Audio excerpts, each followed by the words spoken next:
It seems to me that a lot of learning and emotional intelligence is what's called osmotic. It's because you're a model and people absorb it. Kids absorb it. Kids look to adults for how to behave. So you're teaching lessons for better or for worse in emotional intelligence all the time you're with a kid. And the more time you spend together, the better, if the lessons are good ones. Wow. I have two last questions for these conversations. Okay. Yes. Okay. And one question is about thinking, because Vivian and I, we've been on the quest to help people to improve their ability to think also, because we see there's so many noises these days that are affecting our ability to think. So the question for you, Daniel, is how have you been growing your ability to think? I try to resist my phone. Our phones are our best friends and our worst enemies for thinking. The reason being, there's a direct relationship between how emotionally unregulated you are and poor thinking, or being calm and clear, managing your upsetting emotions. That helps you think the most clearly. And our phones have all of our distractions. Everything that you like to see, everything you like to hear is there in your phone in an instant. So being able to resist, to not pick up that phone and look at all the things that distract you, but keep your mind and your focus on the task at hand, I think that's the most important thing for thinking well.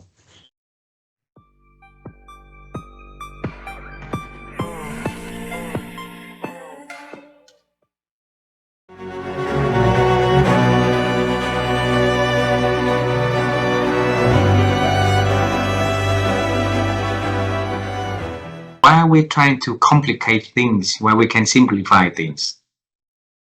Ego. Ego. People's ego gets in the way. You know, I often say that you're in trouble when your ego eats your empathy instead of your empathy eating your ego.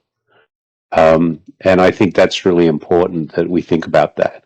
And then I think awareness, you know, I don't know if I've shared it with you before, but I have a little notepad here that I carry around, and on the front of my notepad here, I have a little sticker, and it says, "Am I being the person I want to be right now?" And then it says, "So who is that person?" And I have a list of the person I want to be, and I have to keep reminding myself of this because the world will try and make us something that we're not. So my list says, who is that person? It says, I want to be grateful. I want to be caring. I want to be empathetic and reasonable. I want to be a listener. I want to be fact-based. I want to have a balanced opinion. I want to be very curious. I want to be a learner. There's where the connection comes to wisdom. And I want to throw sunshine, not a shadow. And I've had that little list on my notebook for I don't know how many years. And there would not be a day goes by that I don't look at that, probably several times, because we have to remind ourselves that who do we want to be our best person without the world dragging us off into a place we don't want to be, because the world will do that.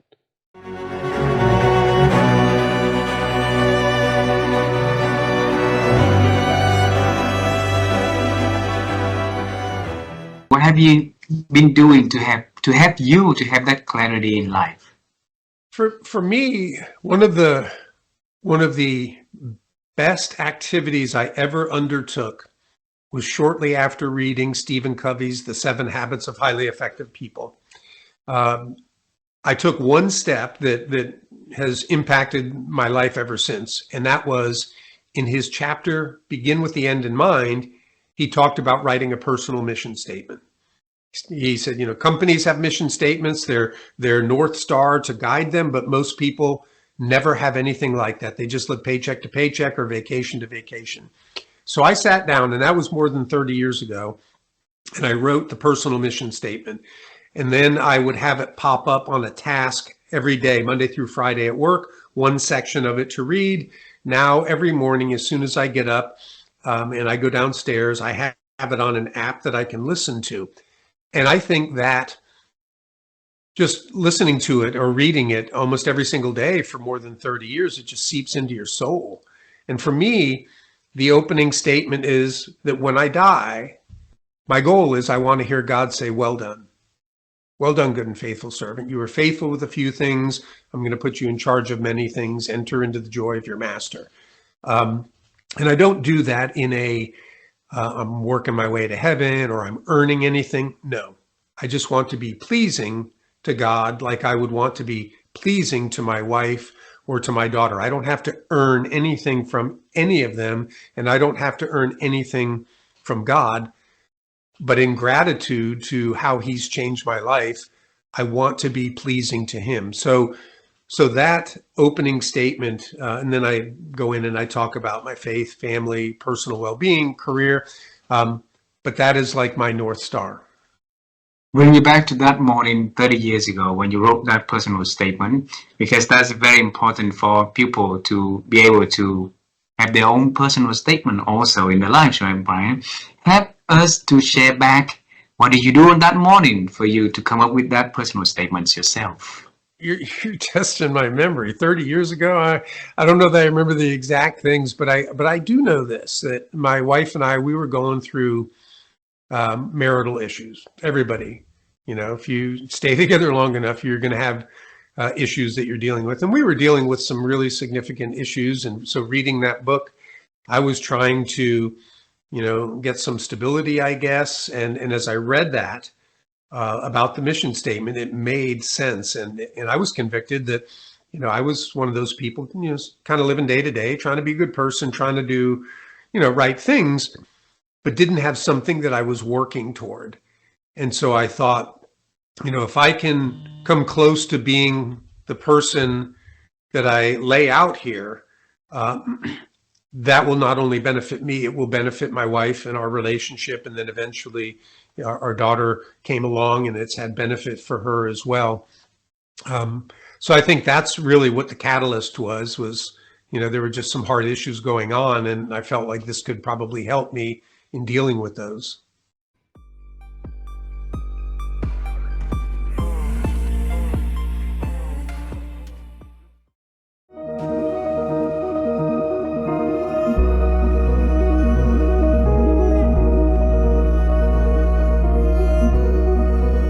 If they're smart like that, then they get to where they wanted to be in their career ladders. Why along the way didn't they recognize that they've been having scars along the way, that they could, stop it from the beginning already, or somewhere along the way already? Let's put it another way.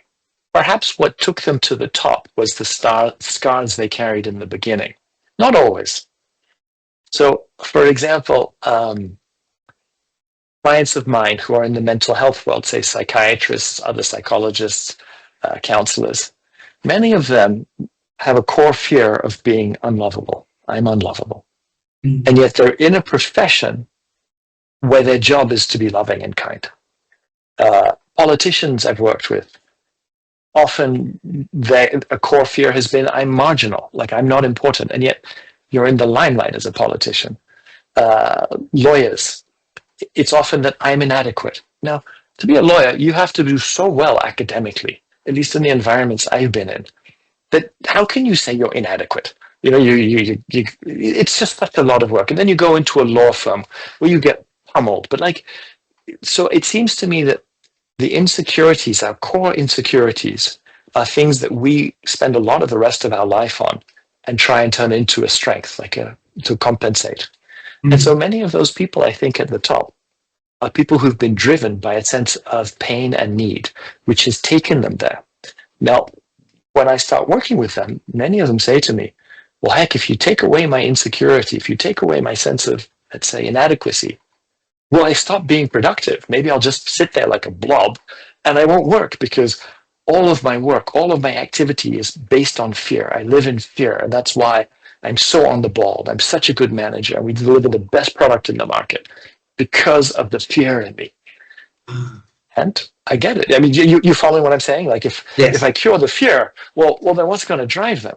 And I think it's a reasonable concern. And what I tend to find is it is true that as that underlying anxiety is relieved, there may be a decrease in sort of frenetic work, that sort of 6 a.m. to 9 p.m. kind of schedule. But then it often picks up again as creativity and more of a sense of flow kicks in. And so the leader who was, I've got 24 appointments a day, I got to do this, I got to, like, pop, pop, pop, sort of is more likely to become the one who steps back and goes, hey, you know what? I think we need to totally change our strategy. And it's like, where did you get that idea from? It's like, well, I've just been reflecting. Whereas before, they might not have had the time to reflect. Now, it's not guaranteed that if they go through this process that they will access more creativity and presence and reflective ability. But that seems to be what I find, that the manic need to achieve and to do the next task may go down, but what seems to eventually sort of take over is more of a sense of well-being, of ease, of vision, creativity. So that could lead to something more sustainable in the future also, right? Hopefully it brings some more well-being. But more well-being for them, more well-being for their staff, and hopefully a more wholesome organization.